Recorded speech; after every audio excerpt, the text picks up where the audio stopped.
Buenas noches. Son las 10:15 del día 9 de mayo y comenzamos otro capítulo más de lo que llamamos Hispal entre amigos. Esto que empezamos con el tema del confinamiento aquí con los compañeros de Hispal. Y hoy del grupo Hispal nos encontramos Juan Manuel Cruz, se encuentra... Se me ha olvidado el nombre, es que lo veo tan poco últimamente que se me ha olvidado el nombre. Se encuentra mi socio, el señor Doblado, aquí Álvarez. Y una sorpresita que nosotros no la esperábamos, pero que ha aparecido como ahí, como él es un duende travieso, pues da la casualidad que se ha conectado a última hora y aquí lo tenemos nosotros, nuestro Antonio Izquierdo, nuestro duende dispar. Y bueno, yo que les hablo que soy Paco Carabajo, ya le digo, todo del grupo dispar. Y hoy vamos a tener un invitado especial, como todos nuestros invitados, creador de la web de Madrid Oculto y colaborador en diferentes medios audiovisuales. Autor de libros como 50 lugares embrujados de Madrid o 50 lugares mágicos de la Sierra madrileña o Mi Verdad, Expediente Valleca. Además es presidente de la Sociedad Española de Amigos del Misterio y Parapsicología, SEAM, y muchas cosas más que seguro que durante esta horita y algo que vamos a estar charlando con él, vamos a descubrir. Juan Miguel Marcella Crisóstomo, perdón. Muy buenas noches. ¿Cómo estás, Juan Miguel?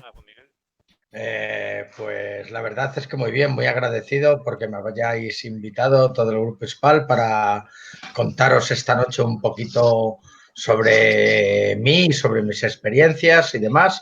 Y nada, muy contento y gracias a Dios o a la deidad que sea o a lo que sea, de salud bien. Muy bien. Pues vamos a empezar por ahí. Como empezamos con todo el mundo, la primera pregunta que os hacemos es el confinamiento, cómo lo has llevado, cómo estás llevando las desescaladas y qué opinión te merece todo esto que hemos pasado de la pandemia del COVID-19. Pues bueno, referente al confinamiento, yo estuve desde el 12 de marzo aproximadamente hasta la tercera semana de abril confinado. Bueno, hubo momentos buenos, momentos malos, un poco regulares. Sobre todo los momentos malos, por supuesto, el saber toda la gente que está falleciendo y que se está quedando en el camino. Eh, y luego, pues bueno, a raíz de los diferentes momentos que hemos estado pasando, yo ahora, dentro de que estamos en la Comunidad de Madrid, todavía en esa fase cero, ¿no? Yo vivo en un pueblo de menos de 5.000 habitantes y no tenemos ningún tipo de restricción de horarios. Y bueno, en mi caso yo estoy pegado a la montaña y como no tenemos restricción de horarios, pues bueno, se pasa en estos momentos algo mejor y más que desde la tercera semana aproximadamente de abril, que fue cuando yo terminé mi confinamiento, lo terminé puesto que ya comenzó a haber otra vez órdenes de trabajo, en ese momento que hubo una pequeña apertura de más servicios y ya pude comenzar a salir a trabajar. Por lo demás, la opinión general del asunto me la guardo anónimamente, lo que pienso sobre La cómo que, se está la llevando que se puede esto. contar, cuéntanos la que se puede contar. eh, pues bueno, yo no, como no soy un experto en virología, ni en pandemias, ni en nada de esto, yo hay cosas en las cosas que no puedo opinar. O puedo dar mi opinión, pero a lo mejor no tengo idea. Lo que sí puedo saber es lo que nos van contando, creamos más o menos los medios de comunicación. En el argot de barrio de Pueblo Nuevo, de Madrid, a estos chicos no se les puede mandar a comprar droga porque les van a engañar. En el argot de otro tipo de temas que ha pasado una auténtica vergüenza, sobre todo por el problema tan grande que han tenido todos los sanitarios, en lo que yo sí que me puedo considerar un poquito experto, ¿ves? En virología no me puedo considerar experto, en pandemias no me puedo considerar experto, pero sí como recurso preventivo, como haber dado esos cursos tanto de 60 horas como otros muchos cursos que se dan de los diferentes lugares donde vas a trabajar, más el de técnico de prevención, que son 250, 300 a 600 horas. Todo esto sí que te da una experiencia en ver lo que han pasado nuestros sanitarios, todos los equipos de protección individual que les ha faltado, todos los sistemas de protección que les ha faltado, todos los sistemas de protección ya no solamente individual, sino de la protección de todos los compañeros en salas asépticas y demás. Yo ahí no entro porque no es mi tema son las telecomunicaciones, ¿no? Pero sé lo que mis trabajadores deben de necesitar en cada lugar donde tengan que desempeñar su función. Y para eso estamos nosotros, para ir a ver esos lugares y saber qué tipo de equipos de protección individual o colectiva necesita cada uno. Eso sí entiendo. Y les han dejado totalmente abandonados. Además, es un auténtico delito lo que han hecho, ya sea responsabilidad de quien sea. Porque si nos vamos a las responsabilidades, primero pasaría por el recurso, luego por el técnico, luego por la persona responsable del hospital o del lugar donde se esté produciendo este tipo de problema y de ahí tiraríamos mucho más arriba. Al final te aseguro que los de arriba son los que menos van a pagar esta falta de prevención. todo, de esta previsión. Los de arriba al final son los que menos la van a pagar, porque hay gente por debajo que se tiene que dedicar a esa función y esa función pues no ha sido la correcta ni la que tenía que haber sido. Tenía que haber estado todo el mundo protegido, todo el mundo con los equipos de protección individual necesarios, cada persona que estuviera trabajando allí y luego los equipos de protección colectiva, como te digo, una serie de salas donde estuviera libre de virus, pues por medio de los X sistemas que haya, que seguro que hay. Entonces, simplemente mi opinión sobre todo esto sería, y por supuesto, una gran pena, ya sean unos muertos u otros, unos fallecidos u otros, el número, pero ya de todas formas me da lo mismo, el número es muy grande, es un número tan sumamente grande que es una auténtica tragedia. Y sobre el COVID yo creo que no voy a opinar más, porque es que me voy calentando, me enfado y al final pues suelto el fuego por la boca y tampoco es el momento ni el lugar. Muy bien. ¿Tú crees, Juan Miguel, brevemente, ¿vale? Para no alargar más sobre este tema, ¿tú crees que este virus ha podido ser creado en un laboratorio o...? Pues mira, yo la verdad es que no tengo ni idea, pero hay cosas que me mosquean mucho. Por ejemplo, yo desde hace mucho tiempo ya estaba escuchando lo de las Olimpiadas militares que hubo allí de diferentes países. Ahora parece ser que han salido varias noticias referentes a los soldados españoles, pero de los soldados de Estados Unidos, de los soldados de Francia, de otros países, ya se estaba hablando que llegaron con síntomas de constipados, de gripes, de neumonía y demás. Pero os voy a poner otra cosa todavía más atrás. ¿Vosotros recordáis en septiembre del año pasado una serie de neumonías que se dieron con muertes y fallecimientos en Estados Unidos que dieron que la causa era referente a los cigarrillos electrónicos? ¿Lo recordáis vagamente? Sí, Bueno, pues fallecieron todos de una neumonía atípica. Pensarlo y por qué no se ha vuelto a hablar sobre los cigarrillos electrónicos, sobre lo malos que son y de retirarlos instantáneamente cuando ese tipo de consumo está provocando ese tipo de muertes. Yo solamente lo dejo ahí. Yo recuerdo esas noticias, las he leído y poco más. El virus ha sido creado, a tanto no puedo llegar, pero joder, lo saben casi todavía ni siquiera por dónde se está contagiando. Si está en el aire, si en el aire queda más, menos, si es la saliva, si es no sé qué, ahora mascarilla, ahora no, ahora guantes, ahora no, ahora... nos están volviendo locos, porque en realidad no se sabe bien ni lo que hace el virus, que a cada persona le está afectando de una manera, ni cómo realmente se contagia, aunque por supuesto sabemos que con saliva, con parte del aire, que puede ser en la ropa, en las manos, de que el virus se queda ahí. Vale, pero en realidad no saben cómo se está transfiriendo de un lugar a otro. Porque hay lugares donde ha llegado el virus, según las noticias, vuelvo a repetir, yo no soy experto, en que parece totalmente inverosímil. Yo conozco un caso de un señor de estos que viven en medio del monte, pero es que también ha habido algunas razas o tribus perdidas, supuestamente entre comillas, que han llegado a estar contagiadas por parte del coronavirus. Y hay en otros lugares del mundo donde ha llegado. Si esas supuestas tribus, esas supuestas personas no habían tenido contacto con la gente cómo ha llegado el virus, en el paquete postal, en la carta o en la comida que no había abierto que estaba en el congelador de hace un año.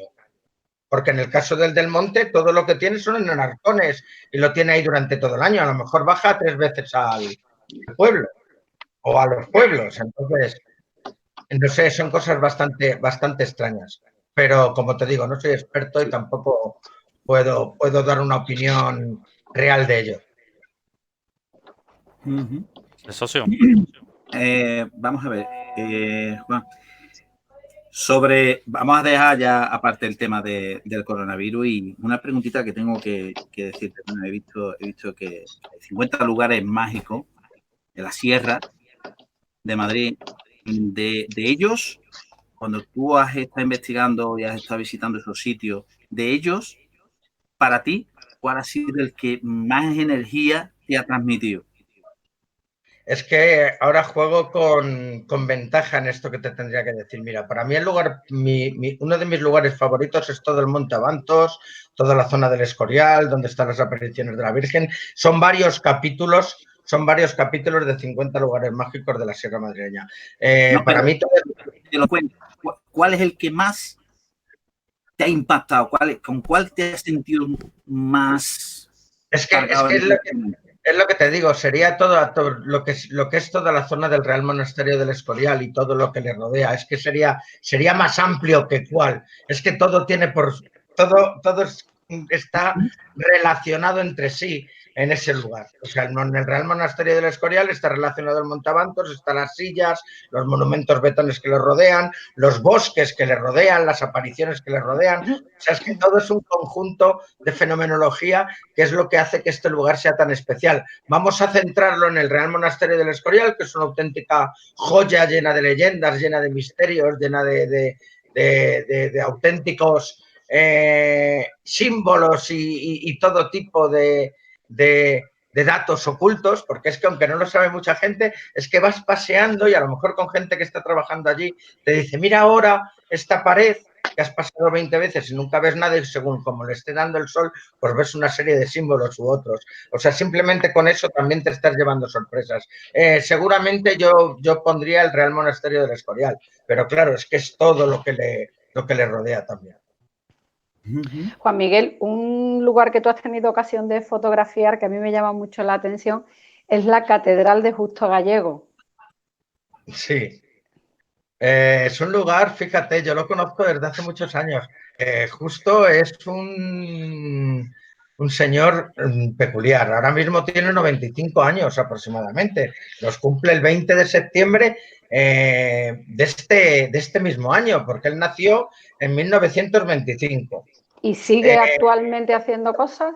Ahora tengo noticias por medio tengo varios amigos en Mejorada del Campo y hasta un poquito antes del coronavirus, de todo este rollo del COVID, se le seguía viendo por ahí frecuentemente. Lo que pasa es que pues ya un poco como capataz, más que él trabajando y además sus ayudantes ya están ahí un poco por ver en qué va a concluir todo esto, pero él sigue yendo, sigue dando sus misas, sigue haciendo un poco su vida allí. Date cuenta que la historia de Justo es muy curiosa. O sea, fue una persona que a los 7 u 8 años, te lo digo así de memoria, dejó de estudiar. Tuvieron que huir cuando empezó la guerra civil, porque ellos eran de familia de religiosos y demás, y fueron perseguidos por todos estos movimientos que hubo de extrema izquierda anticatólicos. Se fueron para la zona no recuerdo, un pueblo de Castilla. Él entró, fíjate cómo era ya su mentalidad, él entró directamente en un convento de frailes y tuvo la mala suerte de caer enfermo con la tuberculosis y los frailes se asustaron y no quisieron que permaneciera allí, entonces tuvo que volver a Mejorada. Y bueno, pues él, en agradecimiento a la curación y una serie de vivencias y experiencias que tuvo medio místico-religiosas, pues decidió que en un terreno de su familia, pues que iba a comenzar a construir una una iglesia, una catedral o una edificación. En un primer momento no sé si llegaría a pensar en una catedral, porque es que lo curioso de Justo Gallego es que no tiene planos, todos los planos los tiene en su cabeza. Entonces es muy complicado el llegar a saber lo que realmente pensó en un momento, pero fíjate, es al más lindo estilo del Don Quijote de la Mancha, de Alonso Quijano, a través de los libros que él leía de construcciones de catedrales y castillos, comenzó a construir su catedral, que tiene un valor impresionante en una persona pues que, como habéis escuchado, dejó de estudiar siendo bien pequeñito, pero lo que nunca dejó es de leer y de escribir, nunca. Y bueno, pues ahí lo habéis comprobado, que llegó un momento en que ha levantado una auténtica joya arquitectónica. O sea, es alucinante lo que ha llegado. Tiene que ser impresionante.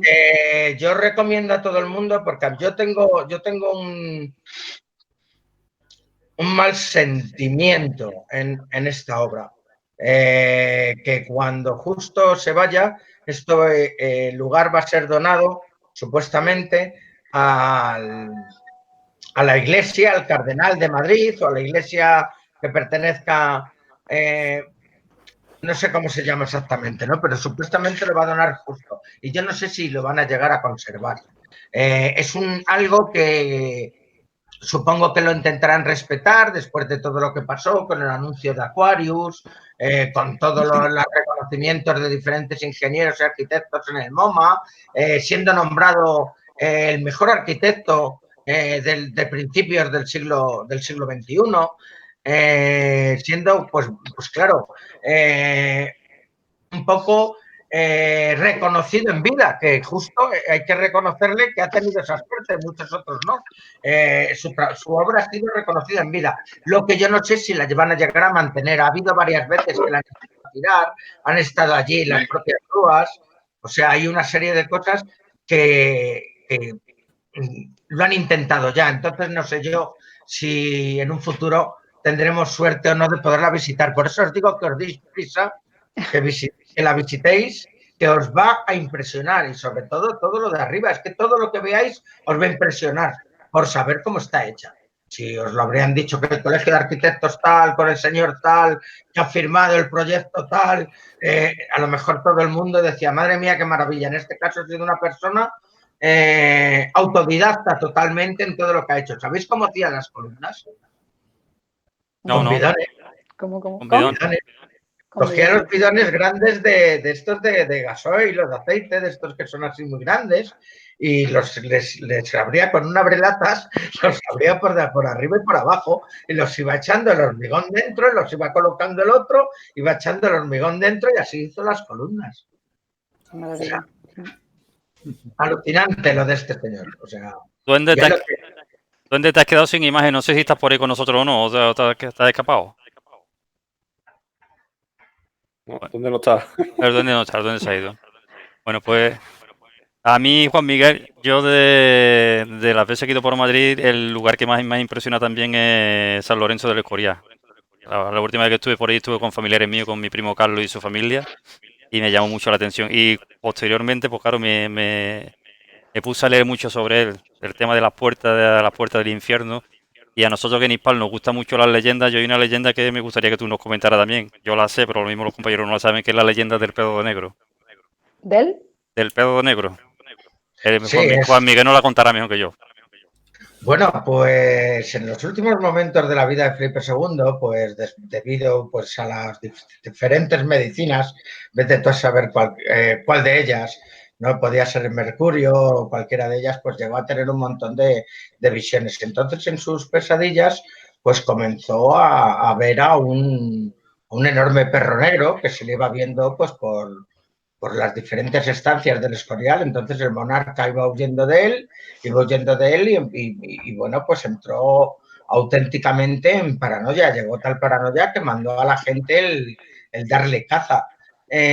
Parece ser que un día un enorme perro negro estaba dando una vuelta alrededor del monasterio y bueno, pues él le vio, entró otra vez en pánico y su guardia le dio caza. Fíjate cuál fue el tanto miedo que tuvo para comprobar que era el perro negro que lo tuvieron colgado, casi pudriéndose, en una de las ventanas del Real Monasterio del Escorial. Aún así, parece ser que en sus últimos momentos, aun estando el perro negro colgado en una de las fachadas del Real Monasterio del Escorial, el monarca seguía viendo al perro negro en sus pesadillas. Y escuchándolo ladrar, ¿no? Y escuchándolo ladrar y aullar y yendo a por él totalmente.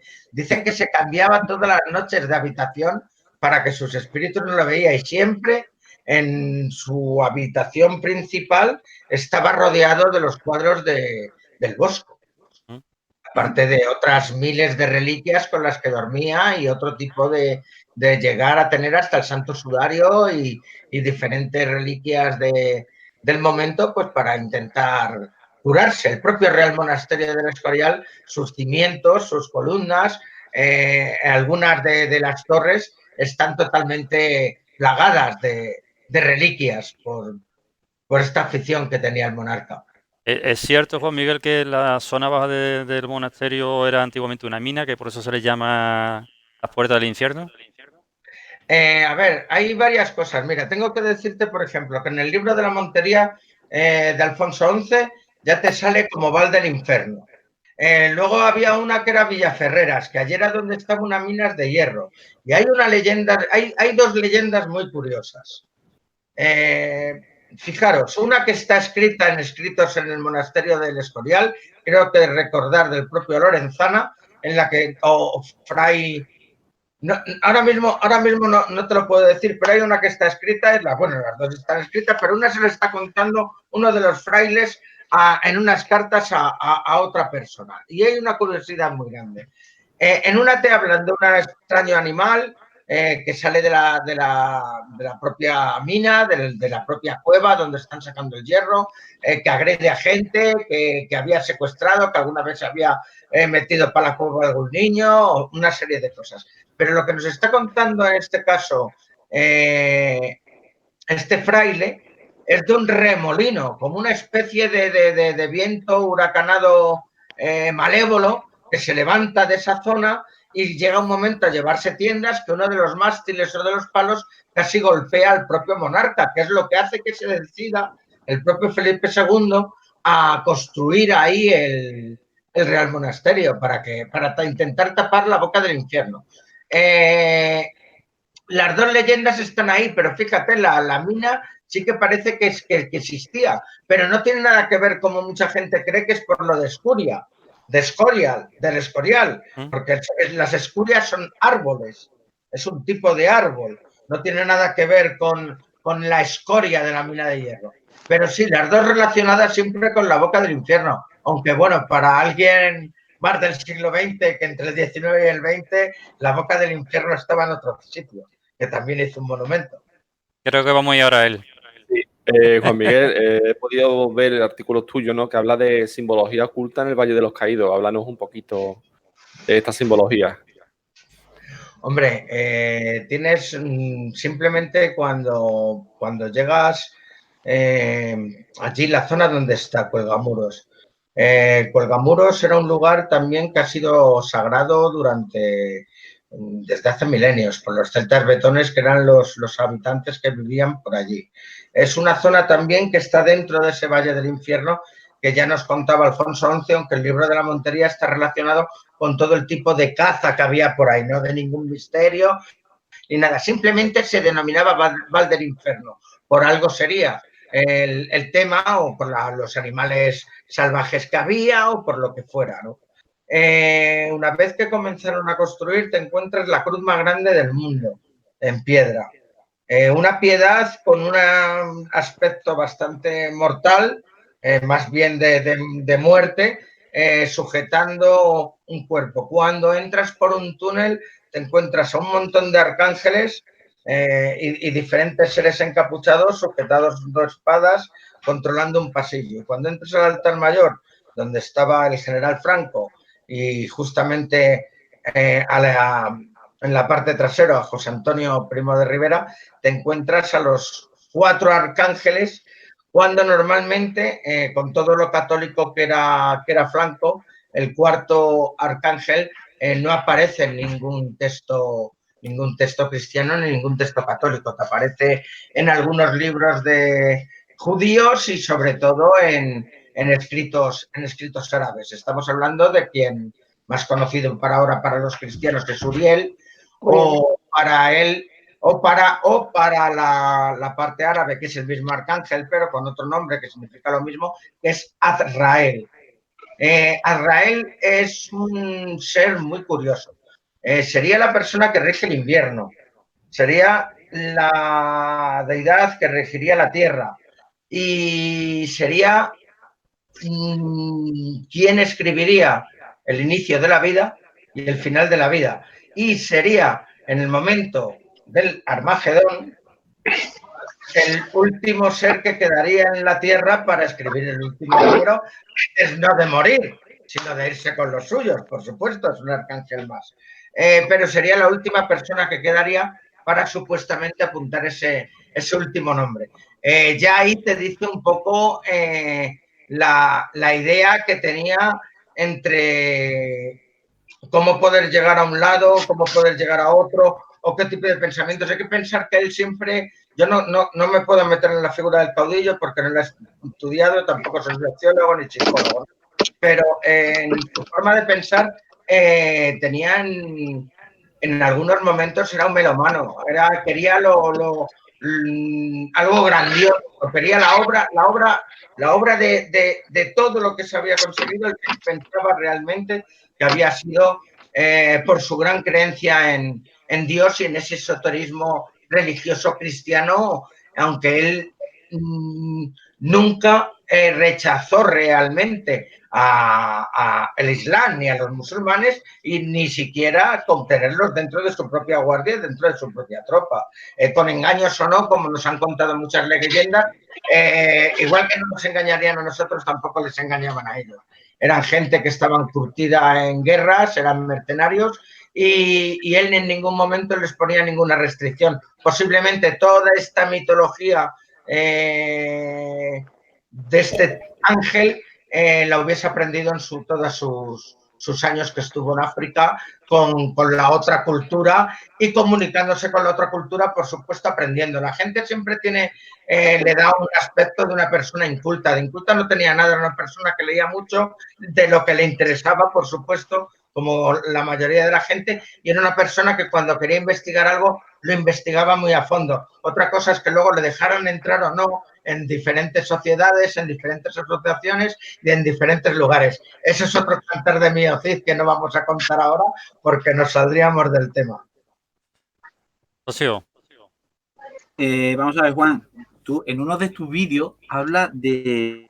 hay una escultura que tú has visitado mucho, ¿vale? Que es Pedro Bravo, o Pedrín, el niño Pedrín. El niño Pedrín. El niño Pedrín. ¿Qué puedes contar de esa escultura y qué le ocurrió? Pues fíjate, es que cuando te enteras de la historia real, a mí lo que me parece increíble es que se ha convertido en un lugar de peregrinaje porque la gente le pide como favores al niño. Por eso la pregunta, como si fuera un niño santo.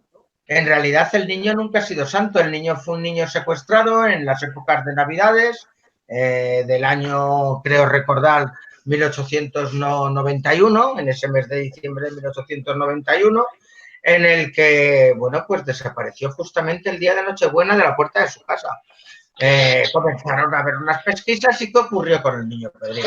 Eran los momentos en los que el telégrafo había comenzado a estar instalado por muchas partes de España, en el que las noticias llegaban a destino donde estaban las rotativas y donde iban a imprimir el diario y tal, llegaban casi en el momento. En el momento que había una noticia, más en una población tan cercana a Madrid como era el Escorial y comunicada con tren, o con, perdona, no sé si con tren, perdonadme porque creo que no, ni mucho menos, pero sí con una comunicación bastante habitual, sobre todo por la realeza hacia esa ciudad, pues estaba bastante bien comunicada. Llegaron allí periodistas de todas las partes de España y entonces comenzaron a seguir el caso desde el primer momento.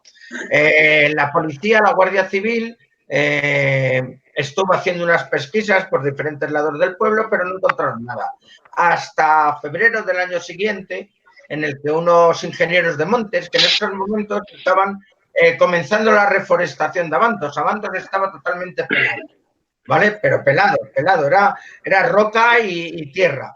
Y en ese momento comenzaron a pensar en una reforestación de Abantos, pues ya pues para una nueva sociedad, una nueva forma de tener, porque la parte del Escorial estaba empezando a ser lugar de casas de campo y de lugar de recreo y demás. Y en una de estas bajadas se encontraron pues con un cadáver que había una serie de alimañas por alrededor. Bueno, pues fueron para allá, llegaron los 2 ingenieros de montes y se encontraron pues que era el cuerpo de un niño. Entonces, claro, como en todas las noticias de los periódicos que estaban llegando, que estaban comprando, solo se oía hablar del niño Pedrín, pensaron que era el niño Pedrín. Llegó la Guardia Civil, recogieron todo lo que había, se llevaron al niño y entre las cosas que había por allí había un pañuelo con unas iniciales. Entonces la Guardia Civil procedió a ir por toda la población del Escorial y de San Lorenzo. Son 2 poblaciones diferentes, ¿vale? Dentro que están al lado una de la otra, una está arriba, la otra abajo. Fueron por todas las poblaciones pues con el pañuelo. En el momento que en una de las casas, muy cerquita al Real Monasterio, preguntaron, abrió una niña de unos 12 años y al ver el pañuelo dijo que claro que sabía perfectamente de quién era el pañuelo. Si ese pañuelo era de su hermano Julián. Entonces, bueno, pues la policía fueron a identificar al tal Julián y resultó que el tal Julián estaba en la cárcel. Cuando fueron a investigarle y empezaron a interrogarle y demás, pues el tío empezaba a entrar con ataques, le daba como ataques epilépticos, otras veces se quedaba sin sentido. Bueno, que al final declararon pues que habían sido ellos, habían estado abusando, maltratando y casi matándole de hambre en un sótano de la casa de los que les llamaban los chatos, tanto Crisanto, que era su cuñado, como él. Y siendo testigos de estos actos tan macabros, sus hermanas, incluida la pequeña, que fue la que salió a comprobar de quién era el pañuelo. Bueno, fueron detenidos, les cayeron 30 años de condena, unos pedían pena de muerte, pero al final, bueno, lo que pasó es que lo que hicieron fue eso, un abuso pedófilo sobre ese niño con consentimiento de las hermanas y bueno, fue una noticia muy escuchada a lo largo de los años. Fíjate, en el libro no lo pongo, pero por ejemplo yo tuve noticias por razones muy cerquita del Escorial y trabajo bastante por allí en diferentes lugares y me llega a entorear que Julián García llegó a salir de la cárcel, que estuvo mendigando por Madrid, que hubo algún periodista que luego le estuvo buscando, que le intentó hacer una investigación y una entrevista, que también hubo algo relacionado con la iglesia, de si realmente Julián García simplemente fue al que le echaron la culpa de todo y que en realidad no había sido esa familia, pero bueno, resultó que esa familia estaba protegiendo a un religioso. La verdad es que al final metieron a toda la familia, incluida la niña de 12 años. La niña de 12 años estuvo medio año. Las otras hermanas, que eran adultas y ya mujeres hechas y derechas por haber consentido esa violación y ese abuso con ese niño, les metieron 10 o 15 años y los otros estuvieron 20 o 30, pero salieron aproximadamente, lo que os digo, a la mitad. Y bueno, la pista de Julián nunca más se supo, se perdió por las calles del Madrid de principios del siglo XX. Se perdieron por ahí, pero lo del niño Pedrín fue así.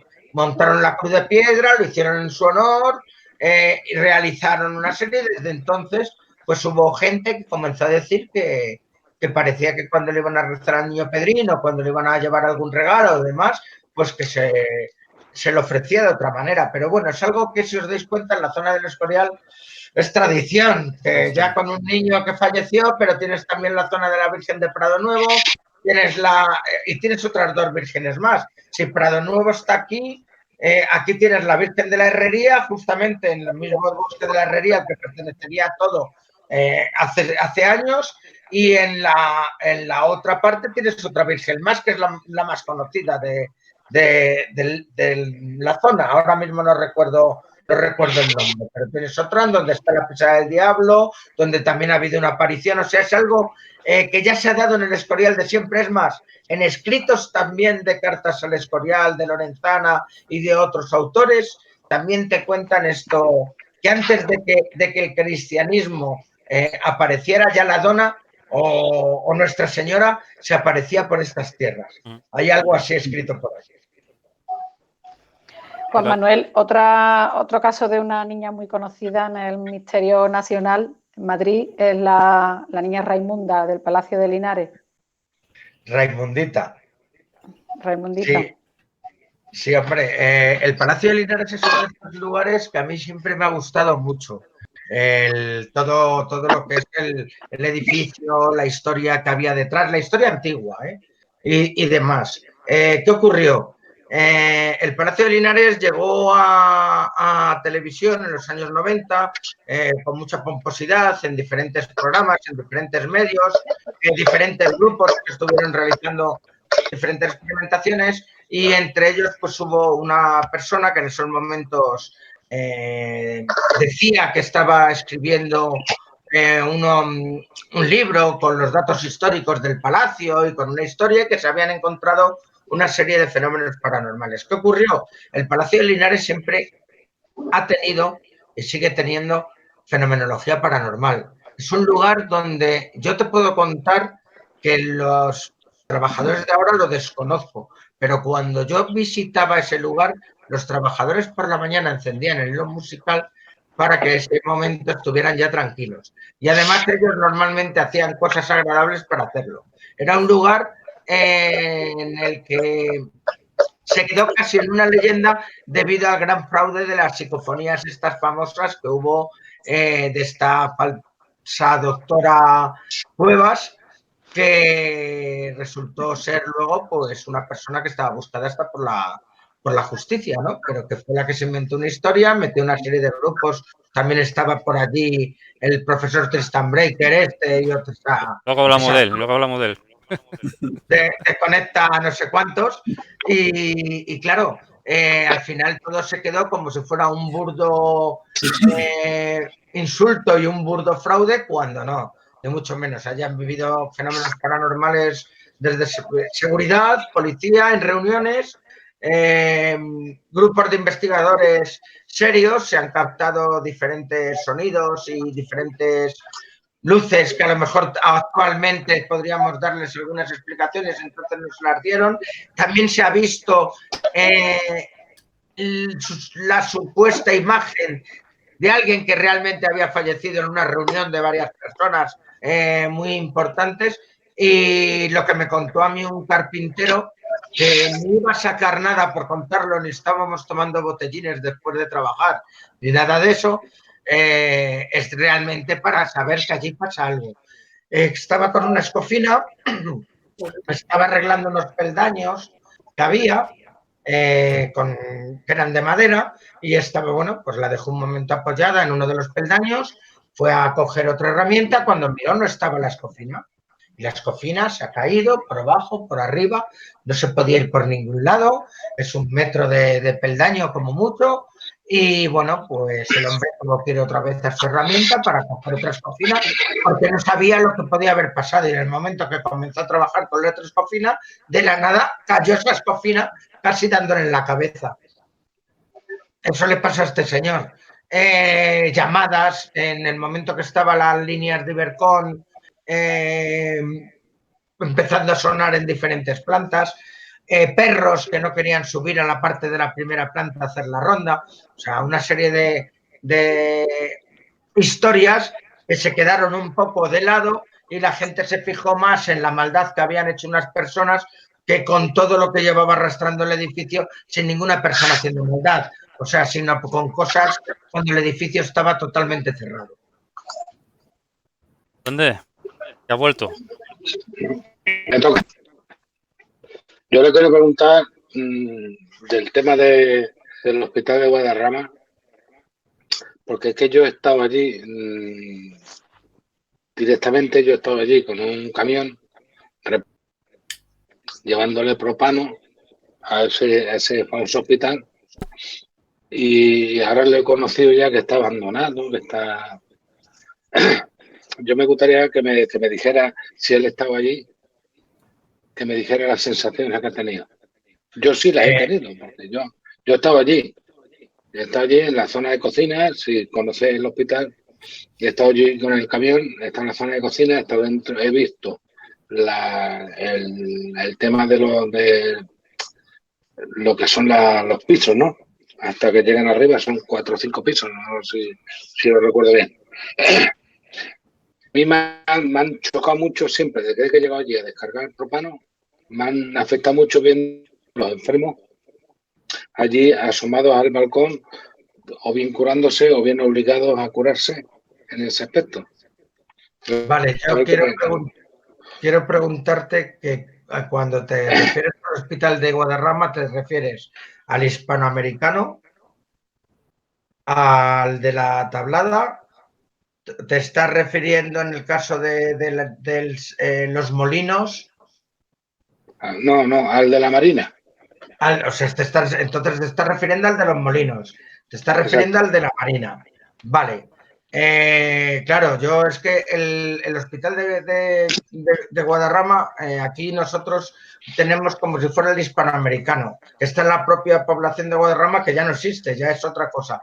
Pero en el de los Molinos, claro que he tenido sensaciones. Además, no solamente una noche, sino muchas noches. Pero fíjate, te voy a contar una mañana.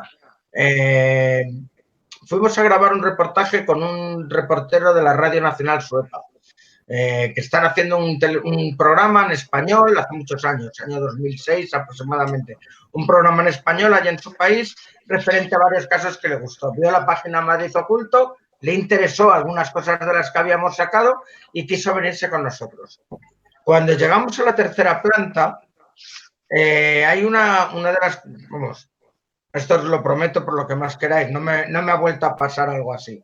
De repente subimos, estamos hablando con él, comienza a hacernos una entrevista, cuando de repente todas las puertas, que entonces todavía existían, del hospital, comenzaron a abrirse y cerrarse solas. El chaval comenzó a palidecer, ya era un poquito blanquito de por sí, pero ya empezaba a empalidecer y claro, estaba Pablo Moreira conmigo y yo nos mirábamos como diciendo, ¿qué está ocurriendo? ¿No? Nos fuimos para adelante intentando ver un poco lo que podía estar pasando despacito, con un poco de miedo, pero yo no se lo quería demostrar a Richard y seguimos andando y nos fuimos a una habitación que está al fondo a la izquierda, hacia donde están las escaleras mecánicas de emergencias o escaleras de bomberos, como también se llaman. Bueno, pues en la última habitación antes de las escaleras prosiguió haciéndome una entrevista. ¿Te puedes creer que dejaron de moverse todas las puertas de ese mismo pasillo y solamente se movía la puerta de la habitación donde estábamos? Yo me quedé totalmente alucinado, no le encuentro ninguna explicación. Era el mes de noviembre.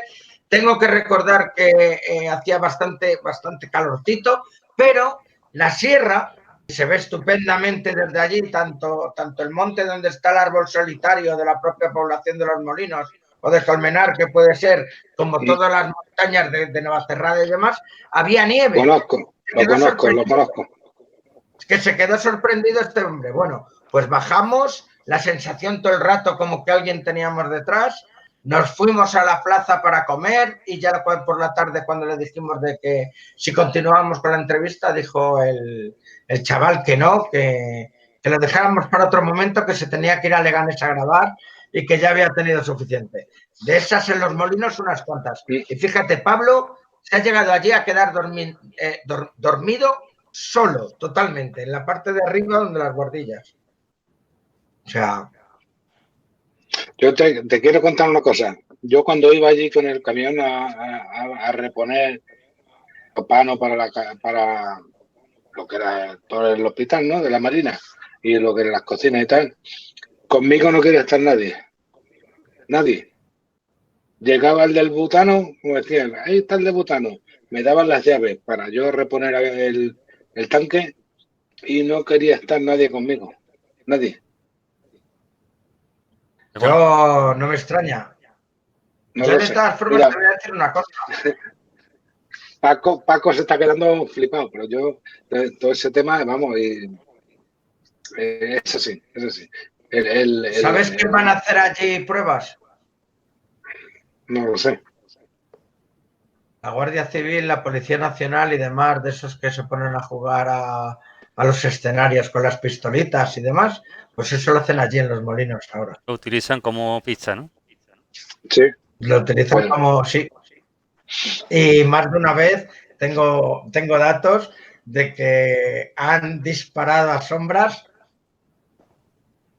que son sombras. Que no, Porque claro. que no son compañeros haciendo la Sí, contra. sí, sí. Supongo que jugarán con lo que sea, con Sí, con el tinta Airsoft. o con lo que sea, sí. O algo que tenga sensores, porque luego lo están controlando otros, cuando, no sé, algo que cuando golpesen tenga algo, no tengo ni idea.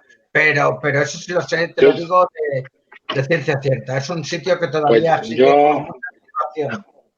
yo ya te digo que cuando yo descargaba el propano allí, nadie quería estar conmigo. Nadie. Porque no, Pues fíjate, porque no llevaba cerveza, ¿dónde? Si no, hubieran estado contigo seguro. No. Oye, Juan Miguel, vamos a seguir con los 50 lugares embrujados de Madrid. Yo soy muy aficionado a La Casa de Papel.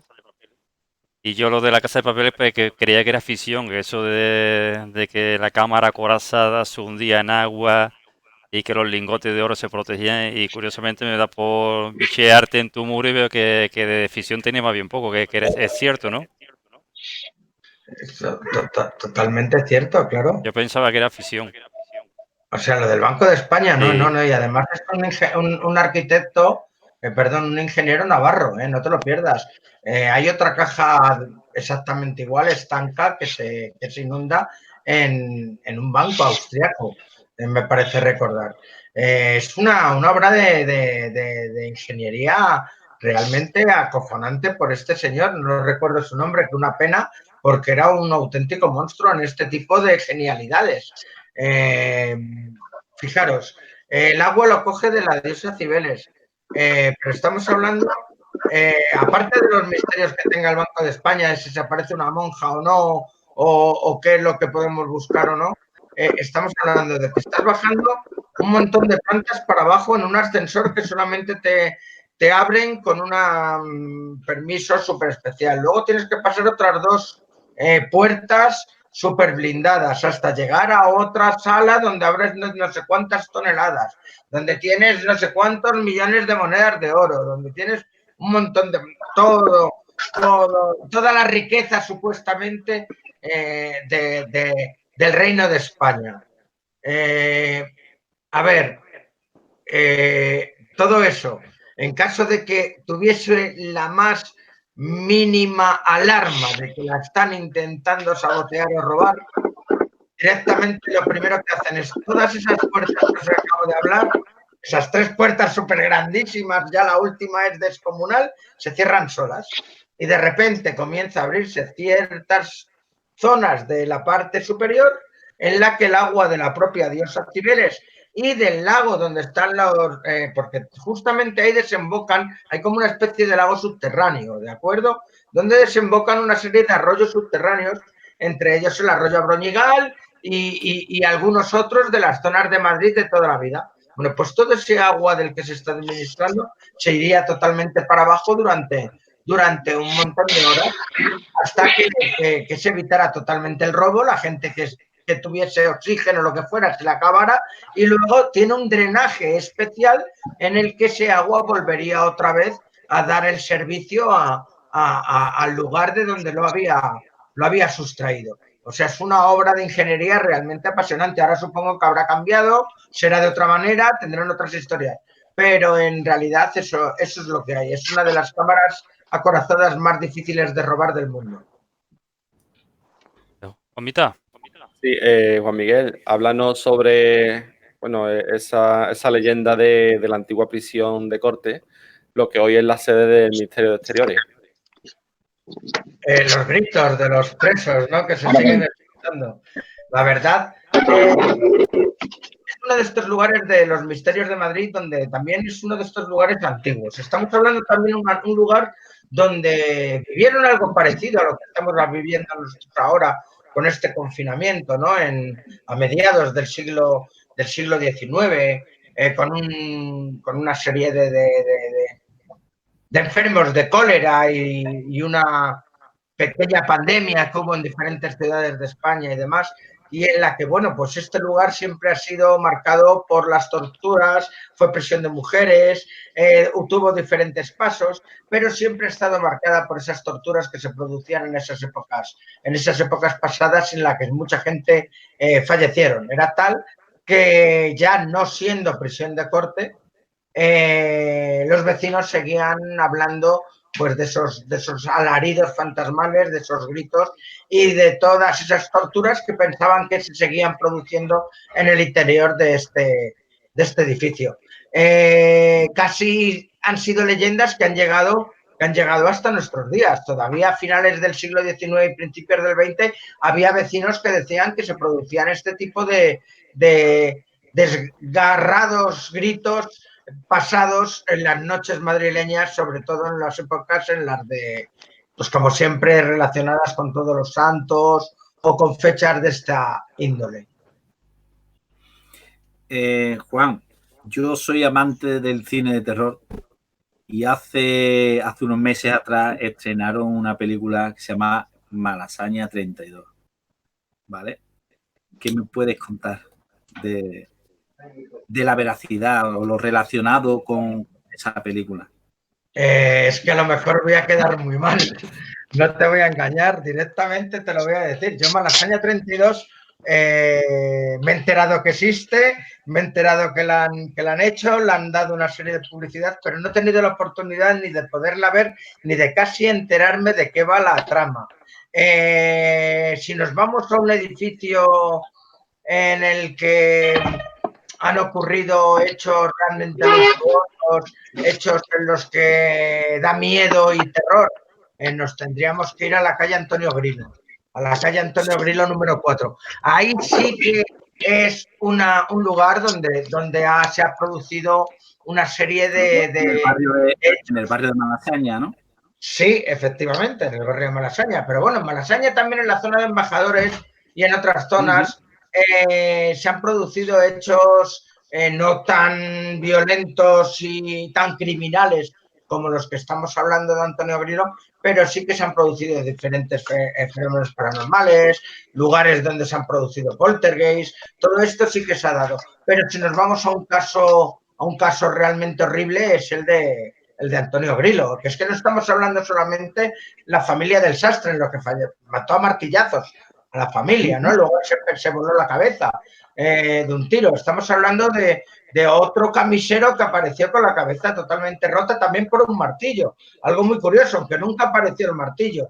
Y también tenemos que hablar de los fetos que se encontraron en las obras. También podríamos hablar de una mujer que tuvo escondido al hijo que había asesinado nada más darle a luz en un cajón hasta que fue descubierta. Y todo eso ahí, aparte de muchos otros hechos que ocurrieron relacionados con la propia calle. O sea, fijaros, qué casualidades de la vida. Hay una tormenta en Madrid. Bueno, ha habido diferentes hechos desde principios, finales del siglo XIX, desde que comenzaron a llamarse Antonio Grilo aproximadamente hasta nuestros días, ¿no? Pero fijaros, había un accidente en Madrid. Antonio Grilo es una calle muy chiquitita. Hay 2 muertos, uno por un tifón que ha habido y unas ramas de un árbol les da a una señora en una punta de Madrid. Y a otra, en otra punta de Madrid, hay en la propia tormenta otro señor que le da. Los 2 vivían en Antonio Grilo. Resulta que en Antonio Grilo 14, unos cuantos años antes, el edificio se cayó por una serie de cosas. Una de esas personas que había fallecido vivía en Antonio Grilo número 14. Hay un problema de celos de una pareja que van andando por la calle, el antiguo novio se los encuentra, comienza a decirles que les invita a una caña, que no, que se tomen una gorda, así al estilo del cansino histórico, que una gorda, que no, que se cabrea, que saca un cuchillo, ¡tras, tras, tras! ¿Estás por ahí o se nos ha caído? Con el cuchillo. Con el cuchillo, creo que con el cuchillo ha cortado la comunicación. Ha cortado la línea. Juan Miguel, vamos a intentar recuperarlo, ¿no? Vamos a poner... Por la competencia, del restaurante, de la cocina, de quién trabaja más o menos, se van aquí como un poco a los padachín peleándose desde San Bernardo, boom, bam, se matan así un poco entre los dos y resulta que también pasa en Antonio Grilo. O sea, todo esto en cuestión de una serie de años que has tenido 20 muertos. Es una zona con mucha negatividad, ¿no? Estoy viendo, ¿no? Pero desde siempre, o sea, la zona pero fíjate, si nos ponemos a contar posiblemente... ¿A qué se puede deber eso? Es que yo cuando me puse a investigar fue cuando saqué estos casos que te estoy contando de las otras partes de Madrid, encontrarse con gente que había fallecido viviendo en Antonio Grilo, siendo los accidentes a tomar vientos y siendo Antonio Grilo una calle pequeñita, o sea, no tiene más de 10 números. No tiene nada, o sea, es imposible que una ciudad como Madrid, de principios del primer cuarto de siglo, que es cuando se producen estos accidentes y estos asesinatos, desde el 1910 hasta el 1924, que todavía no había ocurrido el horroroso. Otra curiosidad de Antonio Grilo que nadie cae. ¿Vosotros os habéis parado a fijaros en las fechas? ¿Qué? En las fechas de todos los accidentes graves que ha habido en Antonio Grilo, son en abril y en mayo. Sí, hasta alguno el propio día 1 de mayo, varias veces repetido. ¿Qué pasó en mayo? La verdad es que pasó algo. No en mayo, lo desconozco totalmente. Allí había un convento que era el convento de las Beatas, por eso se llamaba, está la travesía de las Beatas y está Antonio Grilo. La calle Antonio Grilo se llamaba calle de las Beatas por ese convento y el convento fue derrumbado y tirado. Y allí tenías un pequeño cementerio, el cual dijeron que lo iban a mover al Sacramental. En realidad, en unas obras, como ya os dije, en uno de los números cercanos a este número ya se encontraron unas especies de cúpulas con un montón de fetos, relacionado pues con este convento de estas monjas, ¿vale? Pero luego pensándolo fríamente, muchos de los investigadores con los que he hablado, posiblemente también conocéis perfectamente además a Juan Rada, que vivía por la zona y conocía también muy bien la historia, con el que pude hablar para este artículo y demás.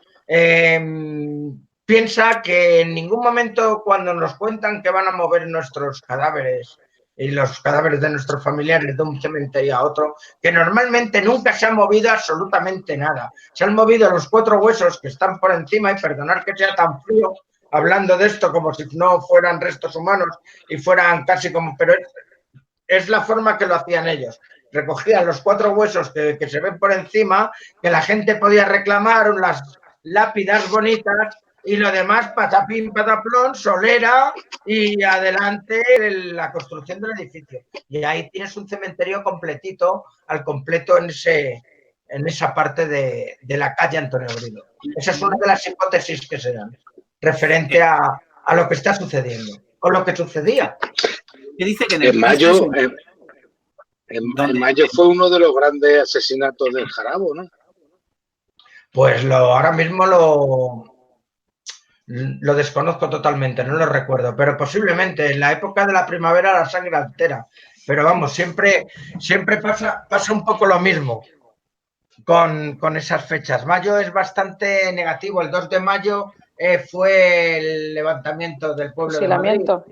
Y los fusilamientos el 3 y toda la revolución y un montón de cosas que suelen ocurrir en mayo, pues a lo mejor referente pues a la temperatura y que nosotros estamos un poquito más calientes, que tampoco me extrañaría mucho. Aquí. Bueno, yo nací el 17 de mayo, tampoco fue tan malo, ¿no? Digo yo, ¿no? Por eso Hombre, el 15 de mayo es San Isidro. Perdona. Por eso eres tú tan caliente, socio. Por eso lo has liado, socio, lo has liado. Aquí. Perdona, Juanma, que me meto ahí. Me está acomodando, tío. Bueno, compañeros, dejadme que pregunte. Juan Miguel, ¿qué es lo que te lleva a dedicarle un libro entero a un caso, Expediente Vallecas? Bueno, esto tiene su respuesta. A ver, yo nunca en mi vida me habría pensado en ningún momento escribir el expediente Vallecas. Era un caso que lo tenía como tanta otra gente amante de estos temas, como un caso que ocurrió en Madrid, pero fijaros, y lo podéis comprobar, en mi propia web de Madrid Oculto sí que tengo algún repunte, tenía en la antigua algún apunte referente al expediente Vallecas, sacado en un extracto de un libro de mi buen amigo Francisco Contreras, y también con una parte de un pequeño informe que tenía un libro de Iker Jiménez. No había puesto ningún repunte más, algunas fotografías mías, porque yo conocía bastante la zona donde se produjo el suceso y poco más. A mí me propusieron este libro ahora ya no recuerdo las fechas, pero bueno, a mí me propusieron escribir este libro en la protagonista del caso. Después de una corta reflexión, de mirar una serie de puntos y comprobar lo que había pasado en el diario El Mundo, salieron familia de la compañera del libro contando una historia que durante muchísimos años atrás habían contado totalmente diferente. Perdona, Juan Miguel, esa es la entrevista famosa de Cuevas, ¿no? Sí, la del diario El Mundo. Cuevas. Perdonad, ¿en vuestro programa se puede fumar? Sí, tú estás en tu casa. Tú estás en tu casa. Siéntete como en casa. Estamos entre amigos. Vale. Bueno, pues a mí cuando salió toda esta entrevista y yo vi lo que había pasado, esto salió en domingo, ¿vale?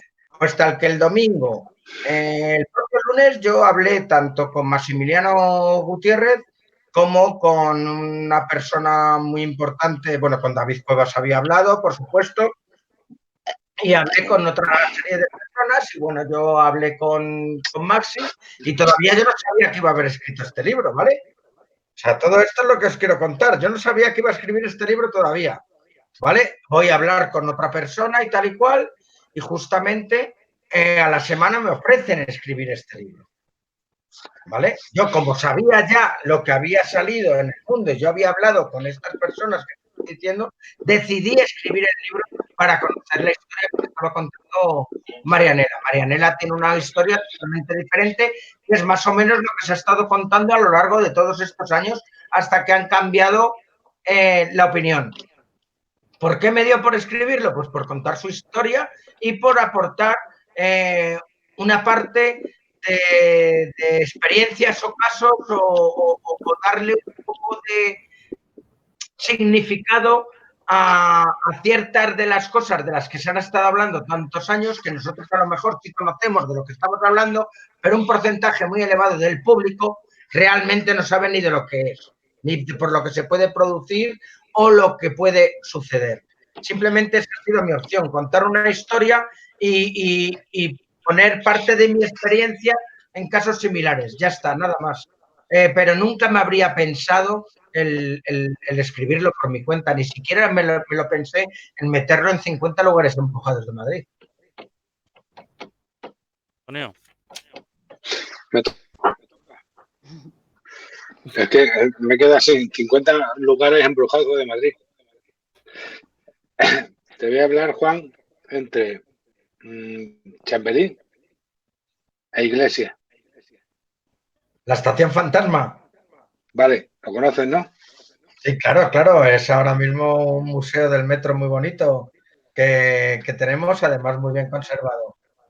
Vale, entonces háblame de ello, háblame, porque yo estaba allí de chavalillo, yo soy de Villaverde, entonces, entiéndeme, tú sabes que me he recorrido todo aquello. Has recorrido la línea 1 hasta y si eras de Villaverde, la Renfe la conocías bien, ¿verdad? Totalmente. Luego ya me casé, ya me vine a Sevilla y tal y cual. Pero lo mismo que yo conozco, la sensación que yo tengo de toda esa línea 1, yo quiero que hables ahora mismo a mis compañeros de todo eso, de todo como está ahora, no como yo lo conocí, porque yo de chavalillo yo he recorrido todos esos canales corriendo. Yo esos túneles los he hecho corriendo con mis amigos, divirtiéndonos y sin tener conciencia del peligro que había, ¿no? Pasaban los trenes, esos metros, tú te acuerdas, ¿no? Que tenían nada más que un faro en el centro y que venían para arriba y abajo muy rápido. Pero yo quiero que tú, si tú has vivido ahora mismo el tema de lo paranormal o lo esotérico que tienen esos túneles, a ver si nos lo puede explicar a nosotros, a nuestros compañeros. Es la línea más antigua de todo Madrid, ¿no? Tenemos varias partes de la propia línea 1 donde hay fenómenos paranormales, por ejemplo, o cuentan las crónicas como Tirso de Molina, pero lo de la estación fantasma es curioso. La estación fantasma lleva cerrada, llevaba cerrada antes de que fuera museo, muchos años. Era una estación que se había quedado como en el pasado, como cerrada, como separada del resto dentro del mismo túnel y se había quedado con ese aspecto antiguo ya para los restos, como una estación espectral, nunca mejor dicho. ¿Qué ocurría? Que en esa estación se veían en muchas ocasiones pues, diferentes sombras, diferentes personas como moviéndose, unos decían que podían ser los mendigos, otros que no, pero bueno, mucha gente comenzó a hacer visitas para ver qué podía ocurrir. Los tornos antiguos del propio, de la propia estación, que siguen manteniéndose esos tornos tan antiguos que había y demás, se mueven solos. Ahí no hay ningún tipo de automatismo que te dicen de que cuando el torno lleva no sé cuántas horas sin moverse, que da un giro para... Ahí no existía en ese momento. Se escuchaban como gente bajaba las escaleras y no eran mendigos ni eran grafiteros. Se podía ver como extrañas sombras oscuras por alrededor, la sombra de una niña, pero ya lo que me enteré el otro día, que hace poco, esto no lo tengo tampoco en el libro, realmente fue hablando con Carlos Bustos del Centinela, fíjate, y se enteró de una historia realmente alucinante. Y es que en la estación te lo diré, la estación fantasma de Chamberí, en la estación hubo un asesinato, hubo un cura que tiró a una niña porque les pilló a una madre. Era un viaje que iban a hacer a visitar algún tipo de museo o algo por el estilo y pilló a este cura con la madre enrollándose y para que no le denunciara una historia de estas, en un momento en el que entraba el tren, parece ser que lanzaron a esta niña ahí. Que eso fue a lo mejor la mayor razón que la cercanía de una estación a otra del cierre. Ahí lo dejamos. Ahora lo que sí te puedo decir es que es uno de los museos muy visitado, está exactamente igual que como una estación de los años 60 y aún estando en el momento del museo, pues hay un momento que se sienten sensaciones. Pero yo creo que sigue estando ahí la historia del asesinato entre Iglesias y Chamberí. No se ha sacado. Tú lo sabes, que hay esa historia de un asesinato extraño. Ni se sabe que era de un hombre a una mujer a un hombre, pero que el asesinato está ahí entre una estación y otra. Y ahí se ha quedado. No. Y ahí se ha quedado y no son pocos los conductores de tren, aunque no les dejen hablar de ello, que tienen diferentes visiones por los túneles de la línea 1, también para los que van para la zona de Vallecas. Que también tenemos alguna estación fantasma que nunca se ha abierto por las zonas de Miguel Hernández. Por allí, si tú te vas fijando, la veréis. Sí. Pues yo he corrido todo eso. De chavalillo he corrido por aquellos sitios. Y tú sabes que se cuentan cuando eres un crío, te dicen, no pases por allí porque hay un fantasma, que hay esto, que hay lo otro. Y coño, yo desde Villaverde, tú fíjate. Vamos, sí. Desde Villaverde hasta Legazpi, Chamberí, Usera.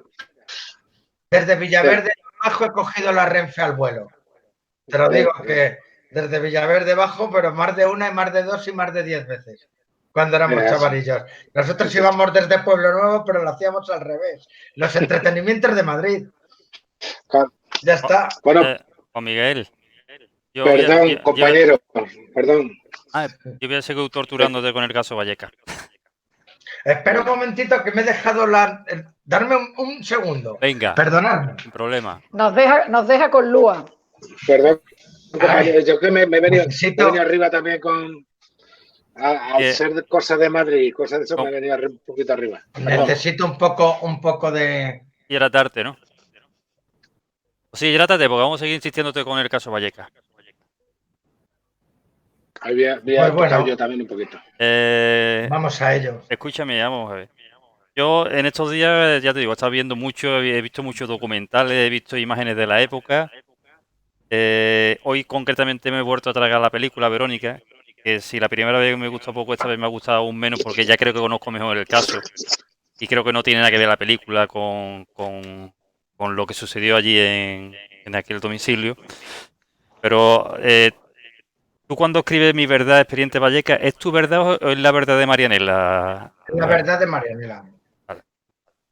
O sea, es la verdad de Marianela. Efectivamente. O sea, es un libro que escribes tú, pero digamos por la documentación que te aporta ella. Yo del caso solamente habla Marianela. Eso es. Aparte hay partes que están totalmente escritas por Marianela. Por ella misma. Sí. En la que tanto por parte de la edición y por parte mía sí que a lo mejor ha habido alguna palabra que ha podido ser cambiada o cualquier cosa, pero es exactamente la interpretación de como la descripción de su hermana. Yo no puedo hablar de eso cuando lo desconozco totalmente. A ver, yo el caso no lo he investigado. Todo lo que cuento es de la boca de Marianela. De Marianela. Con lo cual, claro, está la versión de Marianela y la versión de Ricardo y Maximiliano, que son los hermanos que luego se te dicen de cosas que habían dicho en su día. Efectivamente, pero bueno, ahí yo, como siempre he dicho, que cada uno pueda contar su historia, pero sin llegar a faltar el respeto ni a convertirse en un culebrón interno de la familia. Unos pueden hablar del caso de una manera, otros pueden hablar de otra. Lo que nadie puede prohibirse entre sí es hablar del caso, porque todos han sido protagonistas. ¿Ha sido más protagonista unos que otros? No, han sido todos protagonistas en sus diferentes edades y ahora tienen una manera de pensar cada uno totalmente diferentes. Yo te puedo decir que, bueno, referente a las historias que a mí me ha contado Marianela, en muchas de ellas yo la he visto llorar como una auténtica Magdalena. Hombre, yo no soy un experto, como te digo, psicólogo, ni sociólogo, ni siquiera antropólogo, ¿no? Para poder controlar los gestos, maneras de una persona, pero ella estaba sufriendo de verdad cuando me estaba contando una serie de historias.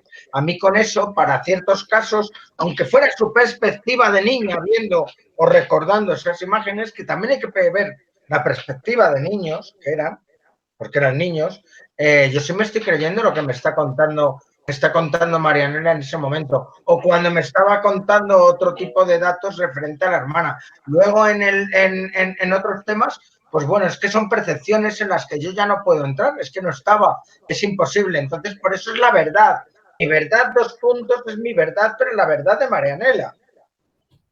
O sea, por eso mismo yo lo que te digo, yo solamente aporto datos para intentar comprender un poco para todos aquellos que no están metidos en este mundo de ocultismo, espiritismo o misterio, como lo quieras llamar, pues el explicarle un poco todo ese apartado que no entiendan, nada más. Y el hablar también de alguna serie de casos o experiencias que yo personalmente tuve también más o menos en esos mismos años, pero que se llevaron por otros derroteros.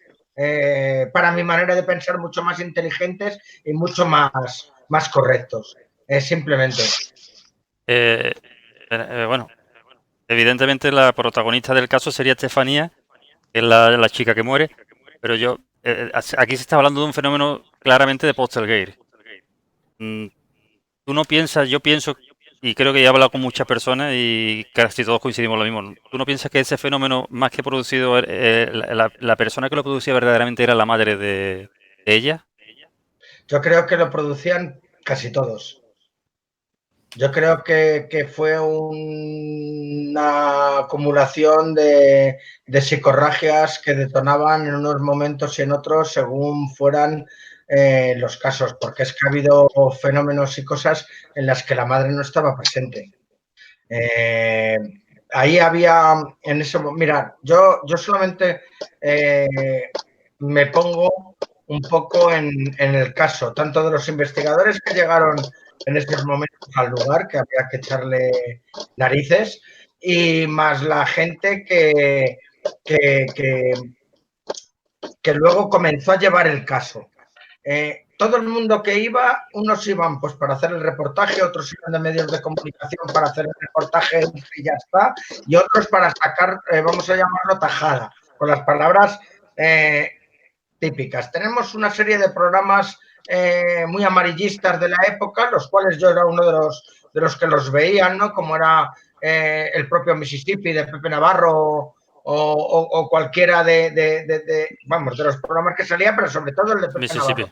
Para mí, un gran periodista, una persona pues que tanto hacía una serie de cosas serias como estos temas, pues un poco más de forma casi buscando hasta la parte humorística en un momento dado, ¿no? O en la parte del enfrentamiento, que también cuando no había humor había enfrentamiento. Todo esto hizo que el caso fuera muy curioso. El primer medio de comunicación que lo sacó el Tribuna. Comenzaron a estar, todo el mundo llegaba a esa casa con niños, hablando con los niños. Tú ves, escuchas grabaciones del año 1991, antes de que ocurriera todo lo de la policía, como es Turno de Noche, en el que aparece César Cid en la propia casa, que está Germán de Argumosa en el plató y está Juan Antonio Cebrián, también el propio César Cid, pero el que va allí a entrevistar a la familia, y tú ves a Marianela, que la voz que se escucha de fondo es Marianela, de pequeñita, y la ves contándole a César Cid lo de una psicoimagen en una pantalla. Casi en el año 1991 conocíamos las psicoimágenes, 4 personas en España, y Tristan Breaker cuando hablaba de ellas en televisión. No las conocía mucha gente más, nada más que los que habían seguido a Fernando Jiménez del Oso, en este caso Media España, pero como tal, nadie. Y esa gente sí sabía lo que era. Una persona que entra en posesión delante de las cámaras, entre comillas lo de posesión, por favor, dándole el otro bofetones delante de esa familia. Un niño en brazos, el otro, o sea, tú imagínate la que llegó un momento después del fallecimiento de Estefanía y todo este circo mediático que se montó y de supuestos, pero es que no solamente es Tristan Breaker, que parece que es al que le estamos echando todo el marrón, o los investigadores serios y reputados que dijeron que no había nada, o que era un poltergeist, o que era una provocación, o que era... Cada uno iban diciendo una cosa. Hubo gente que estuvo más tiempo en la casa, pero es que también iban santeros, también iban hechiceros, también iban gente que te limpian las viviendas, gente de muchas partes de España se presentaron en esa casa. Uno te decía que pusieras cruces, el otro te decían que pusieras vírgenes, el otro te decía que mataban un pollo y hacían no sé qué, que no les dejaron. O sea, cada uno iba con una historia a una familia que el más mayor tenía 17 años, que era Ricardo en ese momento. El resto eran todos chiquititos, menos la hermana mediana, que tenía 2 años más que Marianela. Y luego ya estaban los otros 2 pequeños, entre ellos Masi y el otro más pequeño. A ver, ¿qué te vas a esperar? Ya lo explico en el libro. Es una de las hipótesis. O sea, lo que se ha montado ahí es un desencadenamiento de fenomenología poltergeist por todas partes. Que la causa fuera externa o interna, yo creo que era producida por toda la tensión y nervios y todo lo que en esos días se pasó en esa casa. Los golpes que te describen en el salón cuando va la policía, con un sofá que pesaba un montón en una puerta y que hasta el sofá se movía, pues es algo que también lo llegaron a vivir toda la familia unida. Eso es algo bastante extraño. Y era un momento de provocación por parte de todos. Y estuviera quien estuviera en la casa, podía suceder una serie de fenómenos, según lo que cuentan una parte de la familia. Claro, ahora la otra lo cuenta totalmente diferente. Hasta que algunos de los fenómenos de cuando estuvo la policía llegaron a ser provocados. Entonces, pues bueno, ahí tenemos la duda. A mí lo que me hubiese gustado es tener una maquinita de esas de tipo, pues, si no, el de Lorian directamente, haberme pasado por allí, Viajar en el ver tiempo. realmente lo que estaba ocurriendo en el caso y saber realmente lo que ocurrió allí. Pero ahora es muy complicado, excepto nos basarnos en los testimonios y en todos los programas que ha habido a lo largo de los años.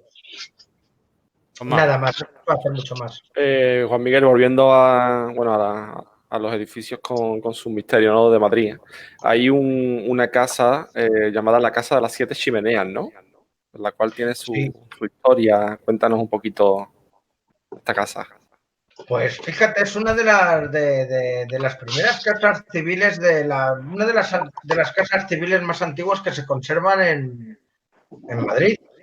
Está construida aparte por Juan de Herrera y bueno, pues estamos hablando que en esa casa comenzaron a vivir una serie de personalidades y entre ellas pues comenzó a vivir el que era el capitán Zapata. Dicen que el capitán Zapata se había casado con una mujer a la cual el rey o algún cercano al rey estaba muy enamorado de ella y le sentó bastante mal este matrimonio. Entonces al capitán Zapata le mandaron a los tercios a Flandes, a primera línea de fuego, y el hombre pues falleció.